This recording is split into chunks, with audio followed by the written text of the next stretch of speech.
Alright weep, तो आज हम एक्सप्लेन करेंगे जुजुत्सु काइसन के सीज़न 2 का एपिसोड 1।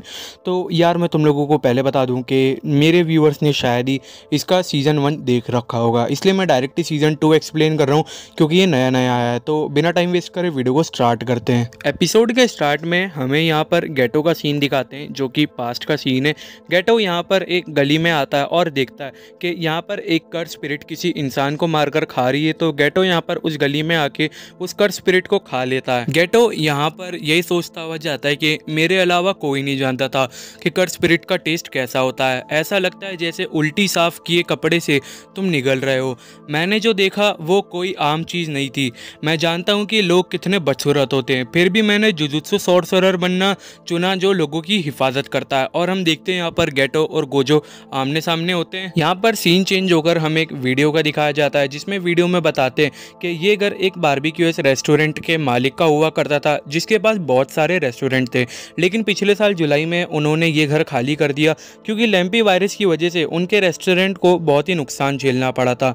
अफवाहें ये भी होती हैं कि यहाँ पर बहुत सारी कर्स स्पिरिट मौजूद है। वहाँ पे स्कूल के स्टूडेंट्स और कॉलेज के स्टूडेंट्स अपनी हिम्मत परखने आते हैं, लेकिन जब वो यहाँ पर आते हैं तो वो यहाँ से लापता हो जाते हैं और वहाँ पर बहुत ही लोग कम आते हैं और वहाँ पर उन अफवाहों ने और अफवाहों को जन्म दिया। तो यहाँ पर गाड़ी में बैठकर एक जुजुत्सु सॉर्सरर कहती है कि इंटरनेट की वजह से ये अफवाहें और ज़्यादा बढ़ पाती हैं, जिसकी वजह से हम जुजुत्सु सॉर्सरर पर और काम ज़्यादा बढ़ जाता है। वो लड़की ये भी बताती है कि यहाँ पर 3rd ग्रेड स्कूल के स्टूडेंट्स का किडनैप हो गया था और शायद अगर हम उनके परिवार की तरह उनकी खोज में जाएं तो शायद हम भी उस जगह के शिकार बन जाएं। तो यहाँ पर वो सॉर्सरर कहती है HQ ने भी हमें इसलिए इन्वेस्टिगेट करने भेजा क्योंकि वो भी यही चाहते थे। ये लोग उस घर के पास आ जाते हैं और हमें पता चलता है उस लड़की का नाम जो सॉर्सरर है उसका नाम मी होता है। और भाई जब ये लोग यहाँ पर आ जाते हैं तो वो कहती है कि मुझे बाहर किसी भी कर्स स्पिरिट की एनर्जी महसूस नहीं हो रही, शायद कर्स स्पिरिट अंदर हो। और ये लोग जब अंदर जाते हैं तो वो लड़की देखती है कि अंदर से कोई चीज़ उसे बाहर पुश कर रही है, अंदर से उसे बहुत सारी कर्स स्पिरिट की मौजूदगी महसूस होती है। जब वो लोग अंदर आते हैं तो वो लोग देखते हैं यहाँ पर बहुत सारा कूड़ा कचरा है। मी कहती है कि यहाँ पर कर्स स्पिरिट्स है और ये लोग यहाँ पर कहते हैं कि चलो हमें तलाशी लेनी चाहिए। जब ये अंदर आते हैं तो देखते हैं कि यहाँ पर अभी भी लाइट है, बिजली है। जब ये लोग यहाँ पर अंदर आते हैं तो मी कहती है कि मैं ऊपर वाला फ्लोर देखूंगी और तुम ये वाला फ्लोर देखना। तो मी की स्टूडेंट कहती है क्या अकेले? तो वो कहती है हाँ, तुम्हें कोई दिक्कत है? वो कहती है कि नहीं मुझे कोई दिक्कत नहीं है। जब ये लोग यहाँ पर सर्च करते हैं तो भाई जो मी की स्टूडेंट है ये टॉर्च लेकर देखती है और ये बहुत डर रही होती है। यहाँ पे वो एक एक रूम देखती है और उसे बहुत डर लगता है। भाई पहली बार ना मुझे जुजुत्सु काइसन से हंटेड वाली वाइब्स आ रही है। मतलब भाई इस बार इन लोगों की एनिमेशन भी बहुत अच्छी है, एकदम रियलिस्टिक लग रही है और ये लोग की जो स्टोरी है वो तो और इंटरेस्टिंग लग रही है। मुझे पूरी हॉरर वाली वाइब्स आ रही है इस घर से। तो यहाँ पर ये लड़की एक एक कमरा तलाश करती है, इसे कुछ नहीं मिलता, लेकिन जब ये लास्ट कमरा चेक करती है तो यहाँ पर इसे कुछ महसूस होता है। जब ये बेड के नीचे देखती है तो यहाँ और कोई नहीं, चूहे होते हैं और ये डर के मारे बाहर आ जाती है। तो पीछे से मी आ जाती है और वो कहती है क्या हुआ, तुम डर गई क्या? वो कहती है कि आपने मुझे डरा दिया। वो कहती है कि तुम्हारा नाम तो स्क्रीम क्वीन होना चाहिए। तो यहाँ पर वो कहती है कि तुम खुद डर गई थी। ये लड़की पूछती है मैं से कि क्या आपने फर्स्ट फ्लोर देख लिया? तो मैं कहती है कि हम फर्स्ट फ्लोर पर ही हैं। तो वो कंफ्यूज हो जाती है और वो कहती है कि मैं हॉलवे का एनालाइज ले रही थी और मैं उसके आखिरी रूम पर देख रही थी। तो यहाँ पर मैं बताती है कि ये कैंडी का डिब्बा, ये कैन, ये बैग मैं इसे 3 बार देख चुकी हूँ और मैंने यहाँ पर एक निशान लगाया था, मैं इस निशान को भी 3 बार देख चुकी हूँ। लगता है हम पहले ही उसके जाल में फंस गए। तो यहाँ पर मे की स्टूडेंट है वो थोड़ा घबरा जाती है और ये लोग यहाँ से बाहर निकलने का ट्राई करते हैं। मैं यहाँ पर इस लड़की का नाम पता चलता है जिसका नाम उताही में होता है और मैं से पूछती है कि हम यहाँ पर कितने देर से चल रहे हैं? तो मैं बताती है कि तकरीबन 30 मिनट से और हम 4 किलोमीटर का रास्ता तय कर चुके हैं और ये शायद उस कर्स स्पिरिट के एक जाल होगा जो कि बहुत ही तगड़ा जाल है भाई। और यहाँ पर वो कहती है कि जो लोग यहाँ पर आए होंगे शायद वो भी इस कर्स स्पिरिट के जाल में फंस गए होंगे और फिर कर्स स्पिरिट के हाथों मारे गए होंगे। इसका मतलब है कि कर्स स्पिरिट बहुत ही कमज़ोर है, हमें बस इस बैरियर को तोड़ना है। तो यहाँ पर मैं कहती है उताही में चलो वक्त है एक क्विज का, तो मुझे बताओ तुम इस बैरियर को कैसे तोड़ोगी? तो यहाँ पर उताही में बताती है एक भाई, मतलब वो यहाँ पर कुछ बॉक्स को डोनट जैसा बना देती है और वो कहती है कि मुझे लगा था हम इस लूप होल में एक डोनट के जैसे फंसे हुए हैं, लेकिन जब से मैं यहाँ पर चल रही हूँ तब से मैंने नोटिस करा कि इस लूप का टाइम कोई फिक्स नहीं है, ये धीरे धीरे बढ़ता जा रहा है। इसका मतलब है कि ये बैरियर टूट सकता है। मैंने आपके लगाए हुए मार्क्स को 4 बार गिना और मैंने रियलाइज़ करा कि हम उन तक अलग अलग टाइम से पहुँच पा रहे हैं। इसका मतलब है अगर हम इस हॉलवे में पूरी तेज़ी से भागेंगे तो हम ये बैरियर तोड़ देंगे। तो आपको क्या लगता है? तो यहाँ पर मैं बताती है कि 90 पॉइंट्स। वो कहती है क्या 10 पॉइंट्स किस बात के काटे? मैं बताती है कि अगर हम एक दूसरे की उल्टी दिशा में भागेंगे, अपोजिट डायरेक्शन में भागेंगे, तो ये बैरियर जल्दी टूट जाएगा। तो यहाँ पर उताही में कहती है कि मैं समझ गई, अगर हम एक दूसरे के अपोजिट डायरेक्शन में भागेंगे तो उस कर स्पिरिट को अपना बैरियर बनाए रखने में ज़्यादा दिक्कत होगी और इस हिसाब से हम इस बैरियर को जल्दी तोड़ के निकल जाएंगे। तो मैं कहती है 100 पॉइंट्स। तो यहाँ पर उताही में कहती है अगर ये काम कर गया तो आप मेरा प्रमोशन की बात करें। मैं कहती है कि तुम्हारे पास इस वक्त कितने पैसे हैं? तो उताही में कहती है कि क्या? तो मैं कहती है कुछ नहीं और यहाँ से भागो। और ये लोग यहाँ से जब भागने लगते हैं तो ये दोनों एक दूसरे की अपोजिट डायरेक्शन में भागते हैं। उताही में भागती रहती है और धीरे धीरे ये बैरियर टूटने लगता है। फाइनली यहाँ पर उताही में ये बैरियर तोड़ देती है और यहाँ पर गोजो सातोरू आ जाता है और वो कहता है कि मैं यहाँ पर तुम्हें बचाने आया हूँ। उताही में गोजो कहता है उताही में क्या तुम रोती नहीं रही? क्या तुम्हें मेरी मदद की ज़रूरत है? तो उताही में कहती है कि मैं रो नहीं रही। तो यहाँ पर मैं आकर कहती है कि क्यों ना तुम मुझे चुप कराओ गोजो, मुझे अच्छा लगेगा। तो यहाँ पर गोजो कहता है कि नहीं, आप नहीं रोएंगी, मुझे पता है आप ताकतवर हैं। तो उताही में यहाँ पर गोजो के ऊपर गुस्सा करती है और वो कहती है कि मुझे तुम्हारी मदद की ज़रूरत नहीं है।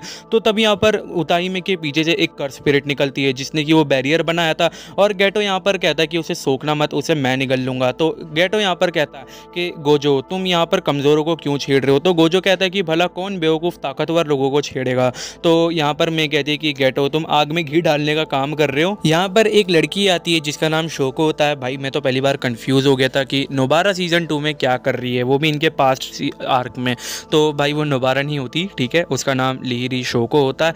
तो वो यहाँ पर उताही में से पूछती है कि मुझे आपकी फ़िक्र हो रही थी, क्या आप ठीक हैं? तो उताही में जो है बड़ी खुश होती है और वो कहती है कि तुम इन दोनों के जैसे मत बन जाना, तुम मुझे अकेली मत छोड़ना।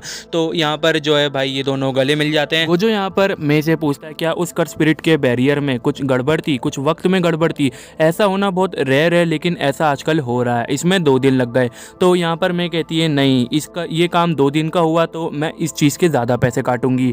मतलब भाई यहाँ पर मैं पैसों के लिए काम करती है। यहाँ पर इन तीनों के सेंसे का सीन दिखाते हैं जिनका नाम मासामिची होता है और वो इन तीनों से पूछते हैं कि तुम तीनों में से किसी एक ने कहा होगा कि वो खुद ही वैली लगा लेंगे और अपने सुपरवाइजर को अपने सस्पेक्ट के पीछे छोड़कर वैली लगाना भूल गए, है ना? जवाब दो।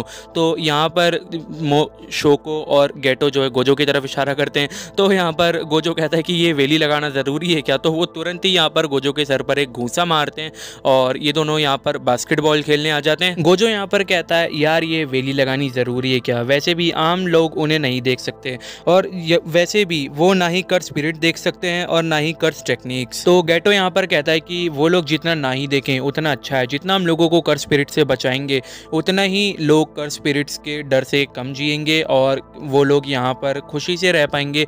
और इतना ही नहीं, अगर हम उनकी मदद करेंगे। तो गोजो कहता है कि ठीक है मैं समझ गया और गोजो यहाँ पर बास्केटबॉल में एक हिट दे देता है। गोजो कहता है इन कमज़ोरों की रक्षा करने वाला काम मुझे बहुत थका देता है। तो गेटो कहता है कि कमज़ोरों की रक्षा करना ये हमारा काम है और वो कहता है कि हम जितना कमज़ोरों की रक्षा करेंगे वो आपस में मिलके उतना ही ताकतवर लोगों के खिलाफ जाएंगे। तो यहाँ पर गेटो कहता है कि सुनो सातोरू, जुजुत्सु इसलिए हैं ताकि वो नॉन जुजुत्सु सॉर्सरर्स को महसूस रख सकें। गोजो कहता है मुझे ऐसी सोच रखने वालों से नफरत है, कमज़ोर ताकतवर पर जिम्मेदारी का बोझ डालने के अलावा और कुछ नहीं कर सकते। तो गेटो यहाँ पर कहता है कि क्या वो यहाँ, और जो शोको है वो यहाँ से भाग जाती है और गेटो अपनी कर स्पिरिट निकाल कर कहता है कि क्यों ना हम बाहर चलकर बात करें। तो गोजो यहाँ पर कहता है तुम्हें अकेले जाने में बाहर डर लग रहा है। तो इतने में यहाँ पर इनके सेंसे आ जाते हैं और वो पूछते हैं कि शोको कहाँ है। ये दोनों यहाँ पर अपनी फाइट रोककर एक्सरसाइज करने का नाटक करने लगते हैं और इनके सेंसे कहते हैं कि मेरे पास तुम लोगों के लिए एक मिशन है। यहाँ पर इनके सेंसे हमें बताते हैं कि टेंगन सामा के पास इमॉर्टेलिटी की कर्स टेक्निक है और उनके पास एक वेसल टेक्निक है। उन्हें अपना वेसल हमेशा बदलना रहता है जवान होने के लिए।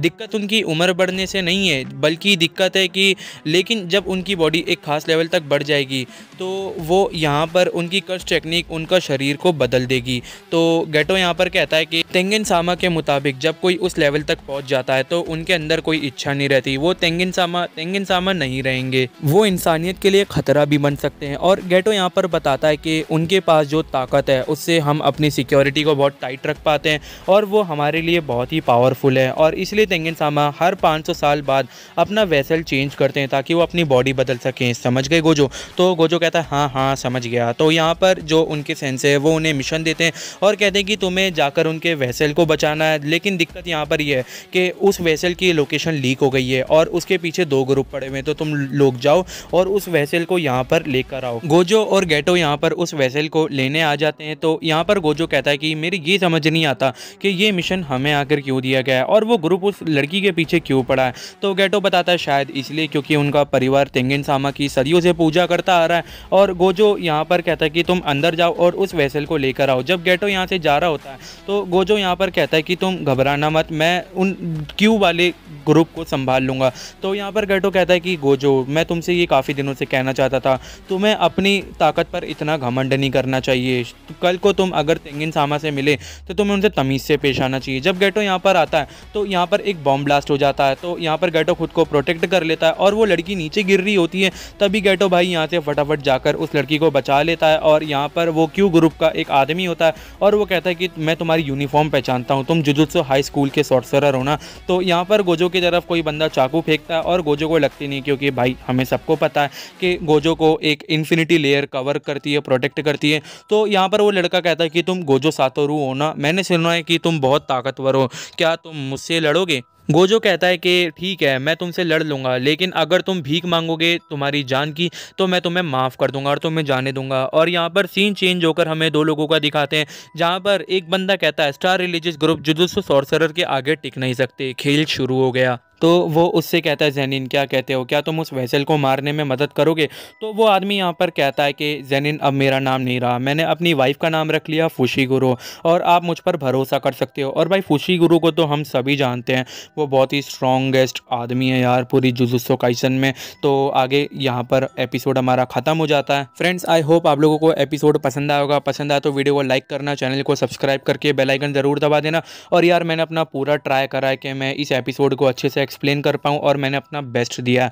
तो तुम चैनल को सब्सक्राइब करना मत भूलना। तब तक के लिए मिलता हूँ आपसे नेक्स्ट वीडियो में। नया एपिसोड जैसे ही आएगा मैं तुरंत एक्सप्लेन कर दूंगा। तब तक के लिए बाय।